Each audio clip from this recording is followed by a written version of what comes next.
Hi, I'm Kezia, a brain injury survivor. Hi, I'm Carrie, a stroke survivor and Bind member, and welcome to Bindwaves, episode 7. Today we're going to talk about a traumatic brain injury survivor, and our guest today is Jimmy. Jimmy is a very enthusiastic brain injury survivor advocate, and he has also written several books. Jimmy, welcome to the podcast today. Thank you, Carrie. Thank you, Kezia. Well, as I said, I'm Jimmy. I acquired my brain injury. I got hit by a car in Boston, did most of my rehabilitation in Georgia, both Savannah and Atlanta, and then I couldn't get to Bind fast enough to improve my life following the brain injury. Welcome to Bindwaves, the official podcast of the Brain Injury Network of Dallas. I'm Brian White, Bind's Executive Director. On each episode, we'll be providing insight into the brain injury community.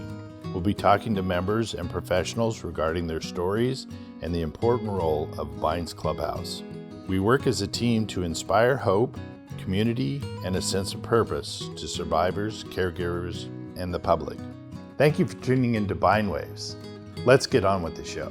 Well, Jimmy, so tell us a little bit more about that. You said you got hit by a car. That's what caused your traumatic brain injury. Like, what, were you playing chicken? No, I was running across the street. As a matter of fact, in my first book, I put some pictures in it of the accident and of the car, and then me in a coma. It was on Mother's Day of 1992. I was running across the street in Boston while I was drunk, and that's not the reason why brain injury survivors should avoid alcohol. But that's why I had mine. Awesome. So right now that you showed the picture of your car accidents, I honestly don't think I've ever seen them. So that was amazing. Thank you for bringing your book to share it. I had never seen it. So the car accident was really bad, and you had bones broken and all of that, right? Like, it wasn't just your brain that got damaged, right? Right. Yeah. I was, am I supposed to say? Okay. Yeah. Okay, I broke my right leg. The thing is, everybody immediately following their accident, that is the worst accident that can happen.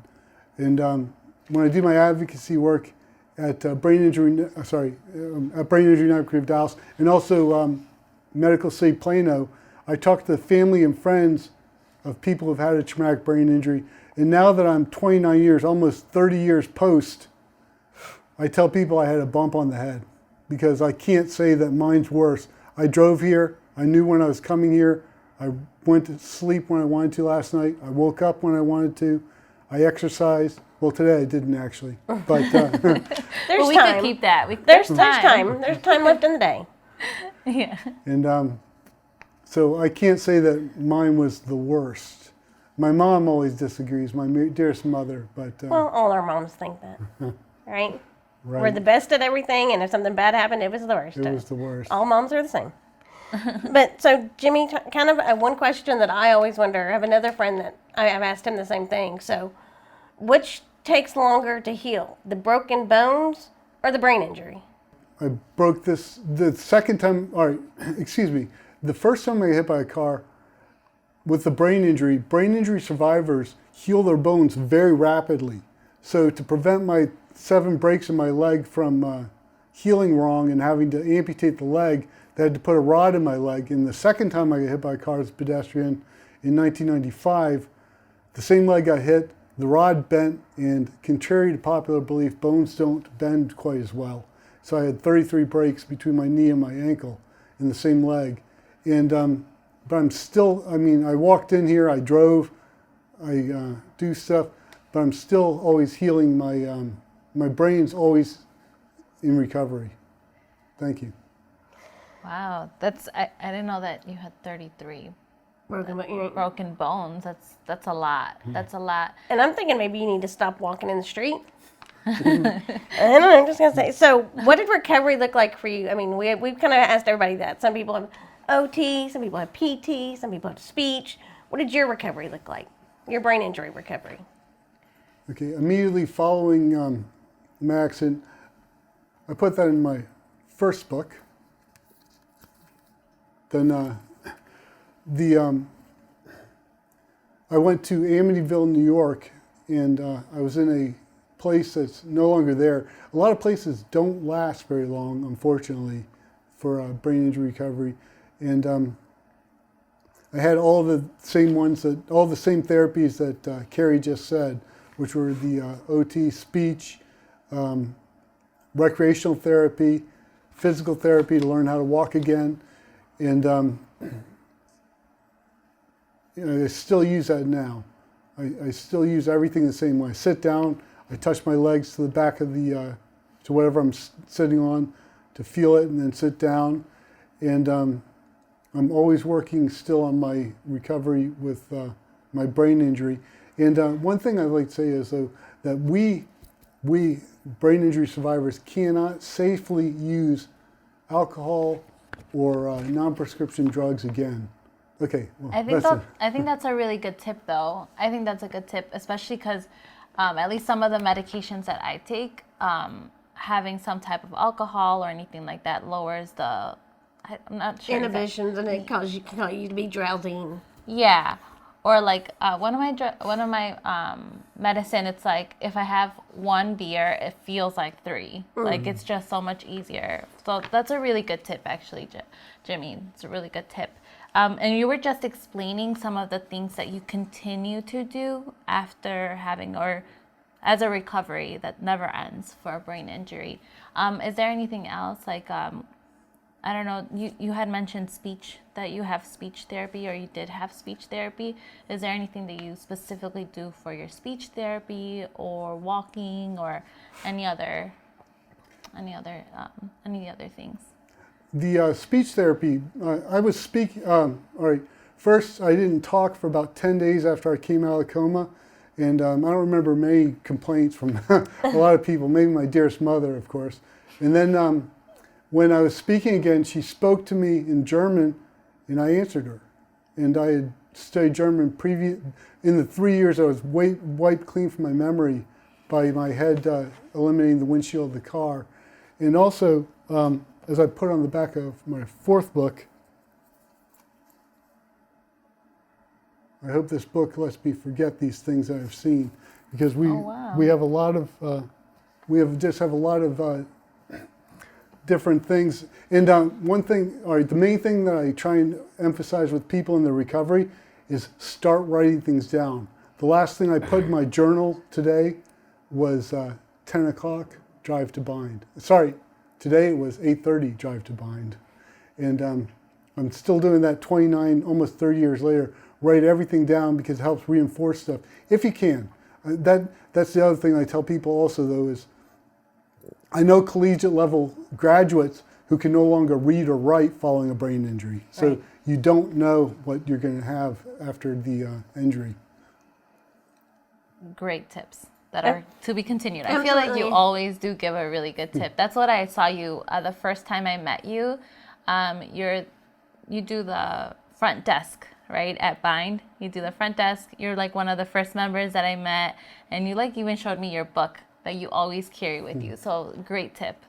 Great tip. I have a book. I have way too many books though. No, it's bad. Jimmy, and I wanted to ask too, because I think it's probably helpful for your continued recovery, because I know it is for me and things that I do. You're volunteer at Medical City Plano, you said, and you work with brain injury survivors and their parents just to educate them and give them hope and give them purpose.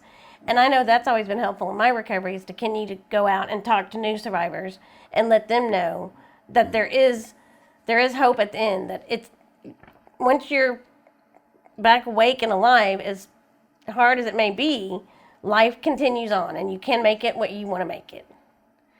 Would Yes. you agree? Yes, absolutely. Absolutely. First thing I tell the families or friends of people who are in a coma from a traumatic brain injury, because that's it. I'll go to I go to 5 nurses stations and neuro ICU, neuro PCU, the critical care unit, which I don't go to right now because it's full of COVID, and the trauma ICU and the burn ICU. I go there and talk to people, and the first thing I tell them is that you survived. That's the first best thing to do, and you can always go on. And actually, as my recruiter told me, I give credit to Marine Corps Recruit Depot. My recruiter told me, every now and then life's going to hit you right between the eyes and knock you flat on your back. All you can do is get up and keep marching. Thank you. Do you have that written on one of your books? Is it written? Oh, I read very slowly, but yes, that makes sense. That's beautiful. That is so beautiful. Best advice I ever got. So What- no matter what people tell you about recruiters, he actually gave me some great advice. What has motivated you throughout this whole process after the car accident, which was, you said earlier, was 29? Yes. 29 years ago. What has motivated you throughout this whole time of continuous recovery? What has been motivating you this whole time? It's everything. I mean, life is great. We're, as I was taught by other people, the only thing we can control is our attitude. That's the only thing that we can control is our attitude. So as long as if I think that, well, I've never lived life like this before. I'm the first person I've ever known who had a traumatic brain injury. So I had nothing to go on that way. I've talked to a lot of people, I mean, copious amounts of people since then. And everything is new, except for there are other people like Carrie and Kezia and other people who are also doing stuff with following a brain injury that I can talk to, because there is no blueprint for us. No, there's not. Now, Jimmy, I wanted to go back earlier. You mentioned that you couldn't wait to leave Georgia to get to Bind. How did you find Bind all the way in Georgia? How did you find Bind here in Texas? That's amazing. My brother found Bind. My brother John is. I don't know if I should say, ACH Processing Company. He Shameless plug. I was flying between Savannah and Dallas because my father, who died 2 years ago, at 85 years old, and my mother, who I've mentioned several times, she's 78 years old, so they wouldn't be able to particularly take care of a now 53-year-old. So I started transitioning out here. Now I am a Texas resident because according to the people who are from Texas, I'm not a Texan. Okay. But I'm a Texas resident. I love living in Texas.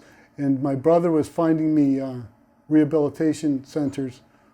And because first, when I was coming out here, I said, I'm going to miss my brain injury support group.